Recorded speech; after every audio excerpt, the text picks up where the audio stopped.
विटा शहरात विटा पोलिसांची उडाली तारांबळ। अचानक खासदार आमदार गट आले आमने सामने। दोन्ही गटांचे युवा नेते रस्त्यावर, नागरिकांची झुंबड। मुख्य चौकात ट्रॅफिक जाम।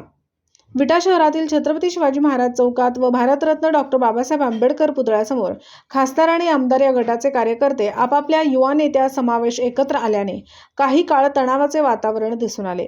दुष्काळी भागाला वरदायी ठरणाऱ्या टेंभू योजनेच्या तिसऱ्या सुप्रमाला सुधारित प्रशासकीय मान्यता गुरुवारी मंत्रिमंडळातील बैठकीत मंजुरी मिळाल्याचे वृत्त समजताच त्याच दिवशी गुरुवारी सायंकाळी दोन्ही गटाने जल्लोष केला।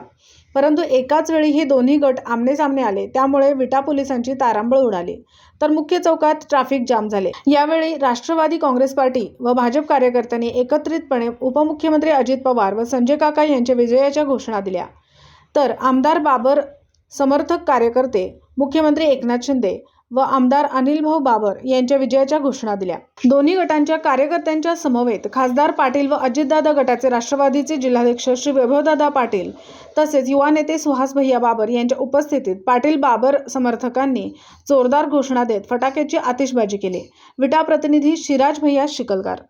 नमस्कार, N24 मराठीमध्ये आपलं स्वागत। पाहूयात आजच्या विशेष घडामोडी।